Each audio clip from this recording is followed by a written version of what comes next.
Hello everyone, I hope you're having the greatest of days today. Welcome to the Film Insight channel.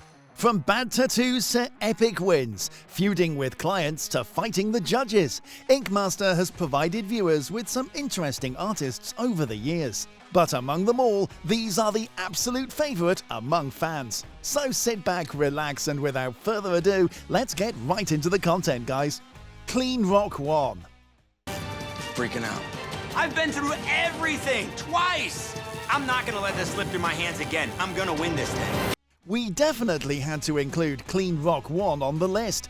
This guy has been in the finale twice and is the only artist on the show to compete in 3 different seasons. He has been so close to winning that it's easy to see why fans wanted to see it happen so bad. Rock is regarded as the greatest Ink Master contestant who never won. Most fans love that his tattoos are saturated with color. He comes across as the most consistent artist to compete in the show because he gave his 110% to every challenge and consistently strived to improve in areas he struggled in. Fans loved him because he was the most adaptable tattoo artist on the show. He gained a reputation for always getting his tattoo right, and he didn't lack experience or anything at all. Plus, he seems to be a chill guy overall. So you can imagine how fans would have been excited to see the winner of Season 11 return to the competition as a judge on Season 13 of Ink Master, Grudge Match.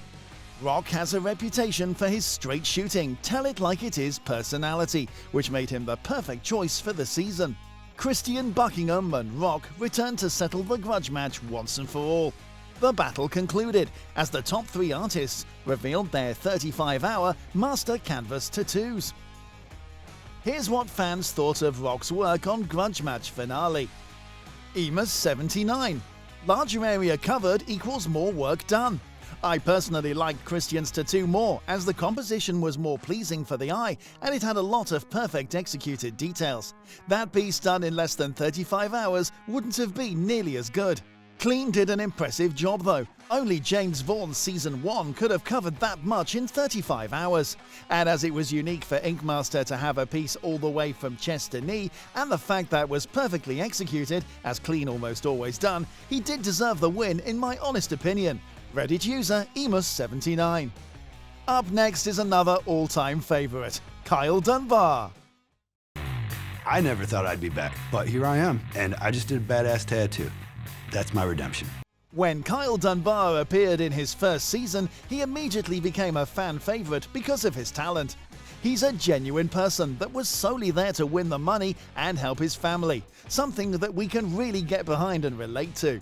The thing that landed Dunbar in the second spot of most memorable Ink Master artists is his fight with Chris Nunes. We can't remember ever seeing anything like this on a reality show where a contestant was ready to punch a judge's daylights out.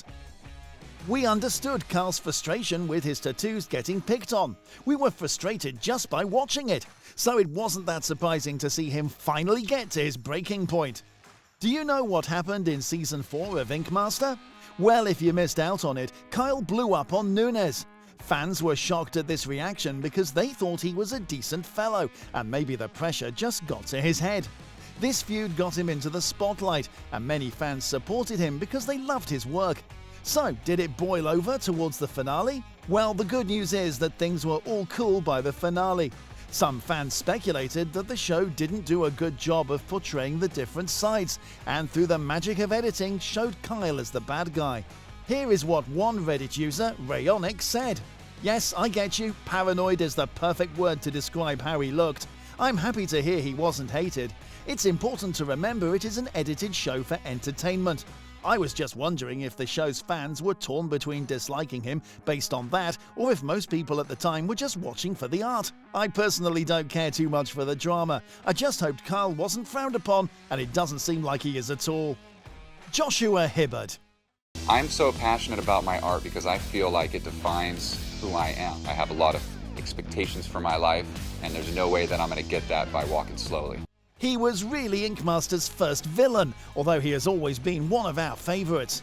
Joshua loved to stir the pot, and he did it better than anyone else, and trust us, many others have tried.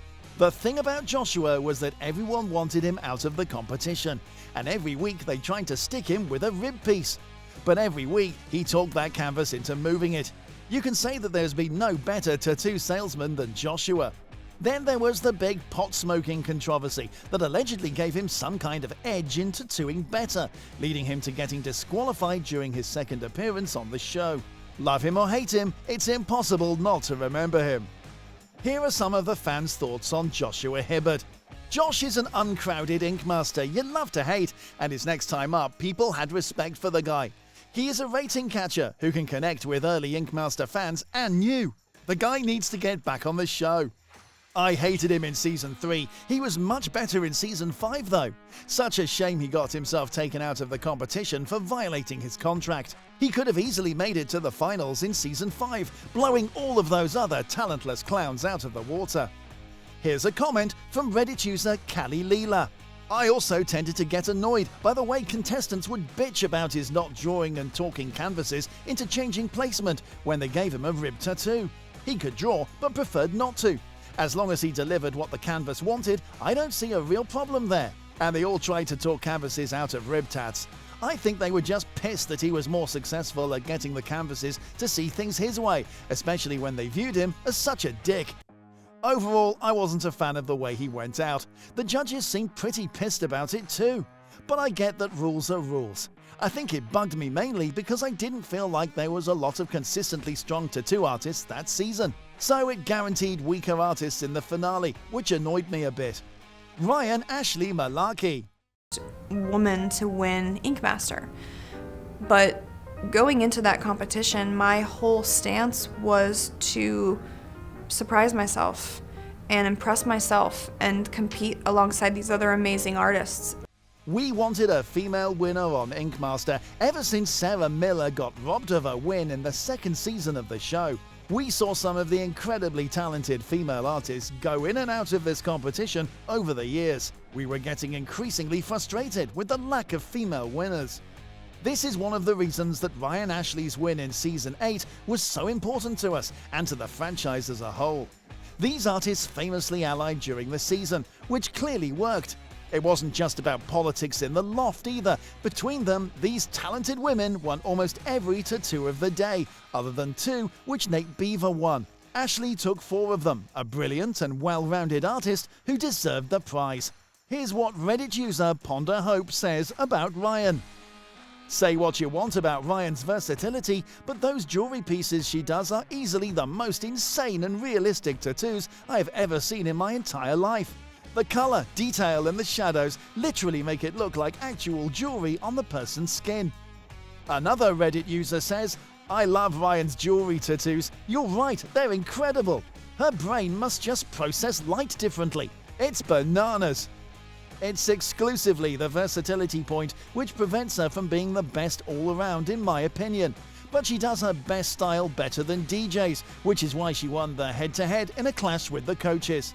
We're going to finish this off with the one and only Sausage. Walter Sausage Frank.